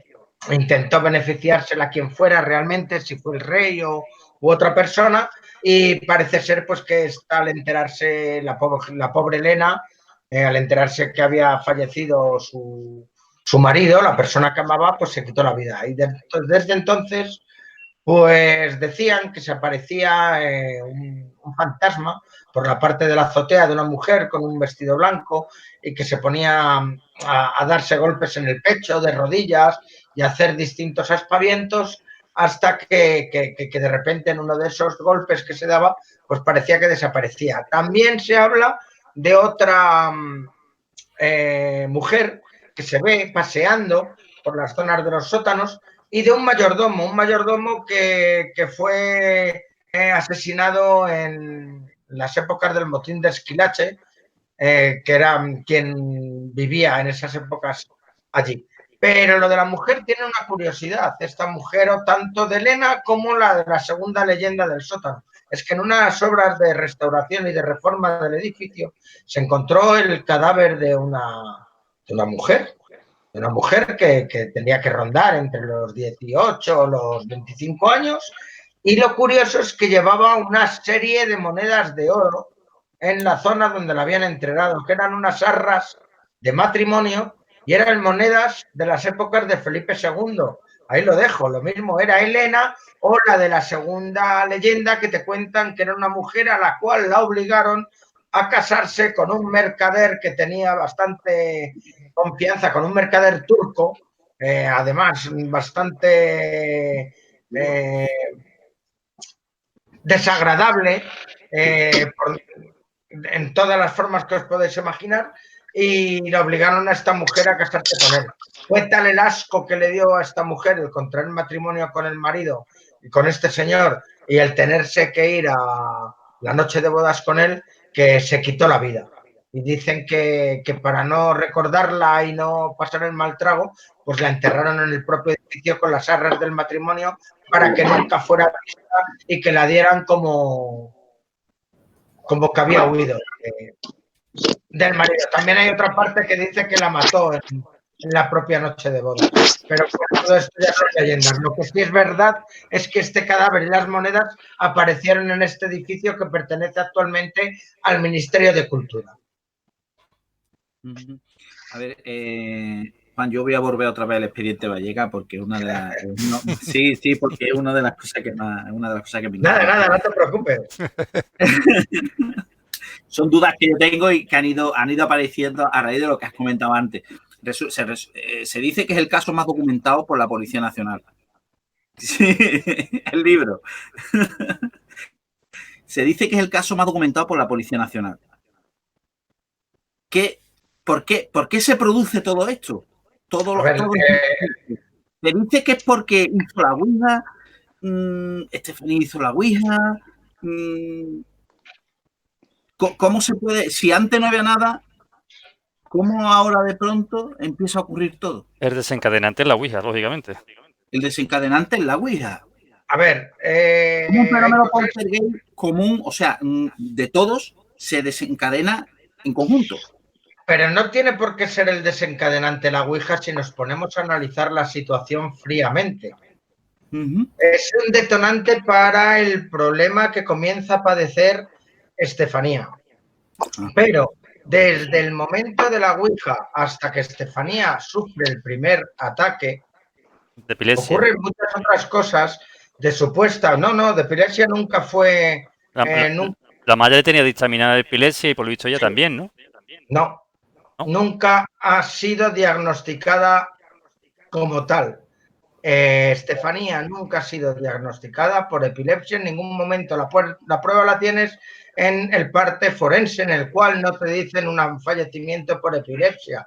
Te están hablando de un efisema pulmonar y otro tipo de historias que no tienen nada que ver y que llevaban unas cantidades de Tegretol X. Esto es una de las cosas que se están diciendo, que se están contando referente a los partes que hay de forenses del día del fallecimiento, de ese triste 14 de julio, en el que hay una serie de documentos, los cuales han sido pedidos por parte de los familiares, y de ahí se están sacando las diferentes hipótesis de unas cosas u otras, ¿vale? En el propio parte de la policía, en el propio documento de la policía, que os lo podría hasta leer directamente, porque lo tengo hasta localizado para poderlo leer. También se habla de este tema relacionado con la epilepsia en el propio informe policial, en el cual no te dicen absolutamente nada, te dicen que la niña no falleció así, a la propia policía se lo está diciendo el agente. Es el día de autos, pero en ningún momento te están poniendo que tiene esa enfermedad. El problema de que hablábamos de la Ouija es que la Ouija se hizo en el colegio por la mañana, ella entró en pánico, le pasó lo que le pasó, de repente, según descripciones de algún testigo, también que ha salido en algún medio importante y demás, te describe lo mismo que a mí me describe Marianela en muchas ocasiones, referente a toda esta historia y demás, las puertas abriéndose solas, persianas que se bajan. Perdona, Juan Miguel, Marianela sí estuvo presente también en esa Ouija, ¿no? Sí, pero estaba en la puerta. Vale. Marianela estaba en la puerta la tenían medio cerrada y llegó un momento que se cerró del todo, que no podían abrir y la puerta ni tenía pestillo ni nada. La profesora no podía abrir, que tuvo que subir hasta el director. Luego ya está la historia de si Marianela se cayó por la escalera o lo que pasó, pero en la sala se estaba viviendo una auténtica paranoia. La niña había entrado en pánico, se echó para atrás de la silla, comenzó a hacer como especies de aspavientos, entró la profesora vio la tabla, la rompió, ya se convirtió allí, eso pues en un ataque bastante prolongado, y a mí me gusta llamarlo en este primer momento de histeria, ¿no? En un momento dado, por lo que fuera. A raíz de ese momento, Estefanía no volvió a sufrir nada parecido hasta pasados muchos meses. O sea, no estamos hablando que fuera directo. ¿Qué ocurrió? Cuando le empezó a pasar, sí que ocurrieron cosas raras que nadie ha intentado investigarlas en su momento. Por ejemplo, antes de que falleciera Estefanía, ya estuvo la policía en casa de la familia Gutiérrez Lázaro, y fue porque había una reunión familiar en la que, entre comillas, fueron a subir a jugar a las cartas, estaban allí varios. Había uno de los compañeros que estaban en ese momento que estaban jugando esas cartas, al cual tuve yo la oportunidad de entrevistarle para el libro, que es Demetrio, era amigo de la familia, y Demetrio le dijo a Concepción Lázaro, a la madre, le dijo, Conchi, todo lo que le está ocurriendo a Estefanía, que se me pase a mí y que me ocurra a mí. O sea, nos estaban hablando ya de algo que no era una enfermedad. Ellos ya lo tenían en la mente por esta frase que te estoy diciendo, como que esto se me pase a mí. ¿Sabéis qué ocurrió, amigos? Pues que se le pasó a él. Se le pasó a él, entró como en una especie de ataque, comenzó para bajarle como una especie, según cuentan los chiquillos, de luz, unas historias raras, comenzaron varias cosas a salirse por la mesa, y este chico comenzó a intentarse comunicar con una voz cavernosa y súper extraña con Estefanía. Fue tal el ataque que le dio a este señor que tuvo que venir la policía a la casa y se lo tuvieron que llevar esposados y en vez de llevárselo para la comisaría de la Policía Nacional, se lo tuvieron que llevar directamente al Hospital Gregorio Marañón, a psiquiatría. Esto ocurrió en marzo y abril, mayo, junio, julio y 4 meses después falleció Estefanía. Que yo no quiero decir que fuera una causa u otra, lo que te puedo decir es que no diagnosticado como tal por ningún médico, en ningún informe, ni siquiera en las pruebas que le estaban haciendo, de las cuales todas estaba correctamente, a pesar del sobrepeso, que ahora muchos lo marcan como una causa de, cuando no tiene nada que ver. Todos hemos conocido gente con más, menos sobrepeso, y más en esas edades, y bueno, pues como es la vida, unos cambian, otros cambian. Yo he tenido sobrepeso, ahora estoy muy bien, y en otros momentos por volver a tener sobrepeso. Cada cosa es eso, lo tenían como causa, ahí no está puesto en ningún sitio. Te ponen muerte súbita extraña, te dan una serie de causas, sobre todo lo más extraño de la provocación de ese efisema pulmonar referente a ese espasmo último que le dio antes de que entrase en coma, que fue una de las causas, y además agudo. Que poca explicación tiene, pues después de haberse cenado, de haber hecho todo lo que había tenido. Y por ejemplo, otra cosa que se decía que estaba relacionado con drogas y demás, pues ya se puede comprobar también en esa autopsia, en la que no hay ningún tipo de signo de drogas, excepto sí que es verdad esa medicina, esa cantidad de Tegretol, que es una medicina que se utiliza tanto para los ataques epilépticos como para otras causas como alcoholismo y otro tipo de traumas y de enfermedades, sobre todo cuando tiene peligro a que esa enfermedad te dé lo que se denominan este tipo de espasmos, este tipo de ataques en los cuales pues puedes fallecer de un paro cardíaco. Juan Miguel, pero aquí a mí hay una pieza que no la encajo. Estefanía hace la ouija en el colegio y a partir de ahí empieza a tener esos casos de fenómenos extraños en su casa. ¿Dónde entra aquí la supuesta intención de venganza de su abuelo? No, eso en todo momento fue algo que comenzaron a decir la familia en un primer momento, pero por ejemplo los hijos ninguno tiene nada que ver con el tema de la abuela. ¿Pero en las psicofonías no se recoge? Pero es que en las psicofonías eran las del profesor Tristan Breaker. Entonces, él en todo momento está intentando de echarle la culpa al abuelo, que hasta dice cosas muy graves en medios de comunicación de la época, referente a de que le habían vendido por dinero el abuelo, porque le había sido el cuerpo donado a la ciencia. Yo recuerdo en los informativos de Antena 3 salió incluso imágenes de que una salen medium. en Antena 3, sí. Claro, bien. Y esto que te estoy contando sale en el programa también de Pepe Navarro, lo de la medium en Antena 3, y en Pepe Navarro es cuando sale Tristan Breaker diciendo lo del cuerpo. Ahí hay un problema, es que el abuelo ya tenía una especie de enfermedad, tipo demencia senil o lo que fuera, o Alzheimer, no, lo desconozco totalmente. Y que hubo algún momento en el que pues no estaba totalmente en sus cabales, pero toda la familia le quiere mucho. Nadie quiere que comentemos esas cosas que se dijeron en su momento del abuelo, porque no tenía nada que ver. Pero fíjate, en la ouija parece ser que también salió el abuelo. O sea, algo tenían que tener de paranoia en ese momento. Pero bueno, ahí lo dejo también. Eso ya es algo que no, que lo desconozco totalmente. ¿Tú has tenido acceso a la psicofonía? ¿No has escuchado algo? A ver, todas las psicofonías, como te digo, yo no he tenido acceso, excepto los que están en los medios de comunicación, ¿vale? Excepto de las que están en los medios de comunicación, porque las tiene este señor, eran de ellos, que no sé ni siquiera si las tendrá en uso. O sea, pero no. Aquí lo más claro, el último testimonio referente en un medio de comunicación muy importante, fue el último testimonio de una de las personas presentes que estaba en una ouija, si es real, que es la que te cuenta también que la respuesta de la tabla fue tu abuelo.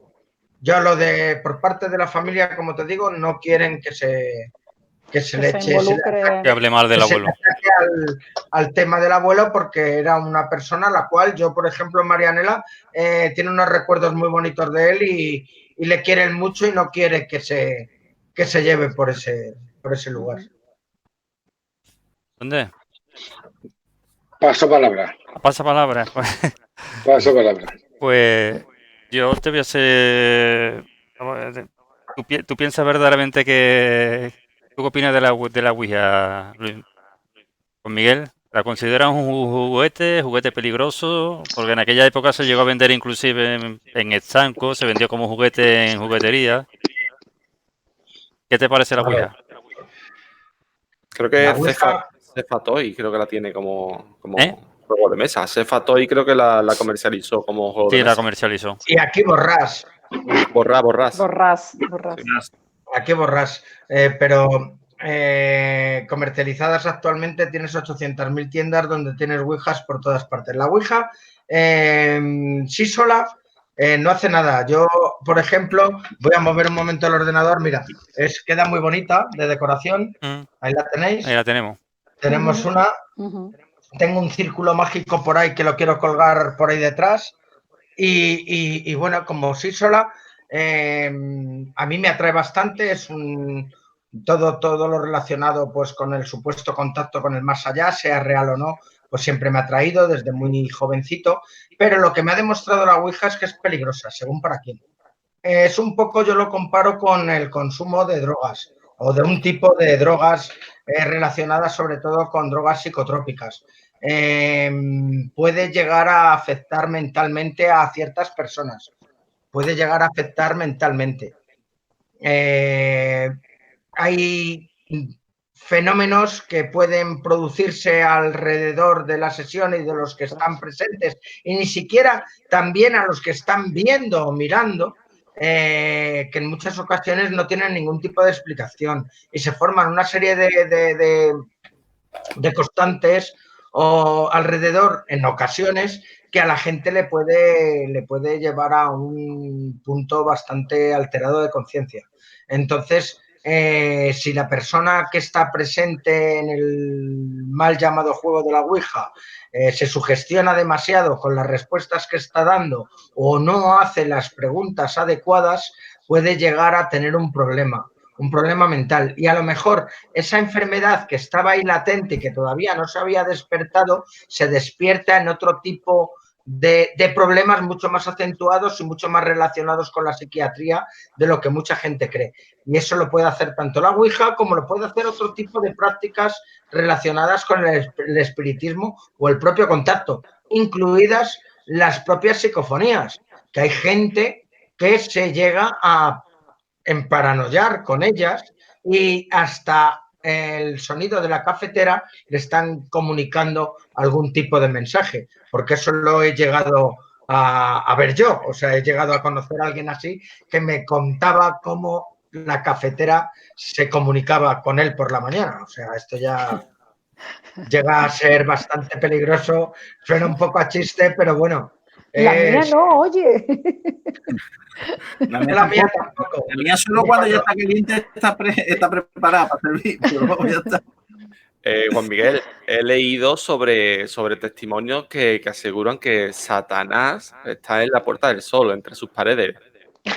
¿Qué me puedes contar sobre esto? El diablo, pero eso es el diablo francés está en la DGS, hombre, en la DGS, bueno, perdón, en el edificio de la Comunidad de Madrid o Real Casa de Correos, es que me voy a otros momentos de la historia del edificio. Eso se contaba en los momentos en los que se comenzó a construir la obra y parece ser que había algún tipo de ser o de diablillo, de demonio, que se estaba viendo por los alrededores de los cimientos y por esos túneles que tanto nombre y tanto han dado de a qué hablar siempre a Madrid y que han sido utilizados pues hasta por bandoleros famosos, ¿no? Como Luis Candelas. El tema es que, bueno, se comentó esto, la primera cuadrilla de obreros dejaron de hacerlo, pero todo esto tenía que ver con uno de los arquitectos conocidos de Madrid, que en este caso no le encargaron la construcción de este edificio y sus seguidores, pues parece ser que quisieron promover este tipo de leyendas para que el edificio no llegara a construirse pues en el tiempo en el tiempo que había sido contratado. Pero bueno, luego pues por medio de conguardia y mano dura y nuevas cuadrillas, pues el edificio se comenzó a construir, pero la leyenda se quedó ahí. Juan, yo voy a ir ya distinto a todo ya, ¿vale? A ver. Para ti, Miedo me da, miedo me da. son las 12 y hay hambre. Juan, vamos a ver, de el mundo del cine, para ti, ¿qué película es la que más terror te da? A mí, a ver, es que hay No me diga Verónica. de terror. Mira, no es terror. Al final de la escalera es mi película preferida. Bingo. Es una película del año 1981, pero canadiense. Esa silla de ruedas cojona. Esa silla de ruedas y todo lo que tiene por detrás. Tienes escritura automática, tienes a un señor captando psicofonías mientras que está grabando su sintonía de piano, tienes fenomenología poltergeist, tienes apariciones, tienes una historia detrás totalmente hecha a posta para que se diera este caso, ¿no? De ese niño asesinado. Tiene todo lo que se puede comentar sobre una película de esta temática paranormal. Y luego actual, aunque no tiene que ver con el terror que conocemos, porque te podría hablar, por ejemplo, una película preferida que me gusta mucho es El Sexto Sentido y los otros, ¿no? En nuestros temas. En un momento dado hasta Ghost. Y otra más antigua que hay, en blanco y negro, ¿no? Si nos ponemos así, en plan romántico. Pero en plan nuestra historia, la película que más me ha llamado la atención últimamente fue Luces Rojas, en su momento. Luces Rojas es una gran película en la que, aparte de unos actores como Robert De Niro, Sigourney Weaver y el resto, que todos son grandes, en los que tú ves pues cómo es el caso pues, de un mentalista y cómo le intentan pillar y que es un laboratorio de parapsicología y un montón de cosas realmente acojonantes. Entonces yo creo que es una película que la recomiendo totalmente para todos los que nos gustan el tema de la investigación hacia una persona que supuestamente tiene ese don de fenómenos paranormales. Te lo cuentan muy bien y de una forma muy clara y que puede llegar hasta ser peligroso descubrir la verdad. Pues te voy a recomendar una película.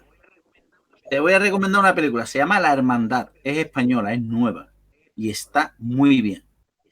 Pues la veremos, claro que sí. Claro que sí. Está muy bien. Aquí.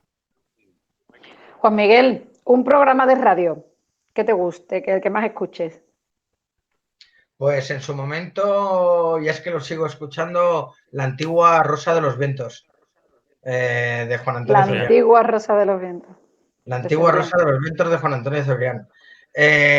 Y actualmente la verdad es que escucho Espacio en Blanco y luego pues casi todos los programas de las temáticas que me vayan interesando, pues desde podcast a programas que salgan en emisiones de radio y demás. Voy un poco cogiendo los temas, pero sí te aseguro que todas las noches un monográfico de la Rosa de los Vientos antigua sí que me escucho. Todas las noches.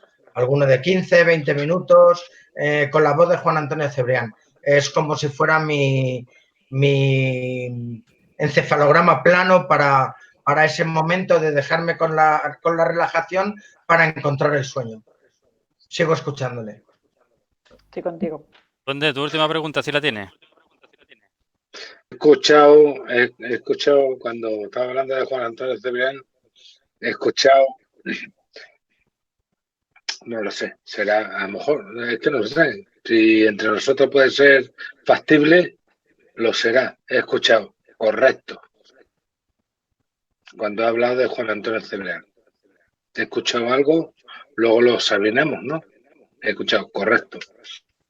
Lo mejor que había en radio y lo que había, digo, no lo que hay ahora, lo que había era Juan Antonio Cebrián, era un fenómeno.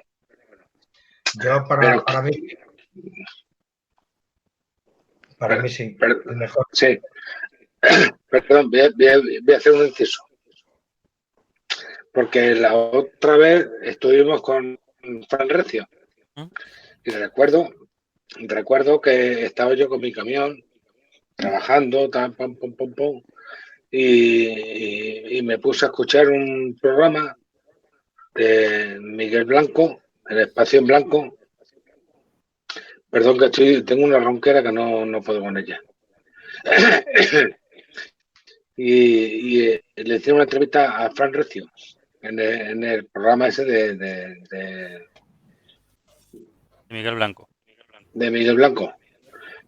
Y tuvo el detalle en decir, le voy a mandar un saludo a mi hermano Antonio Izquierdo, que es un camionero que está escuchando ahora mismo el programa. Joder, es que no puedo.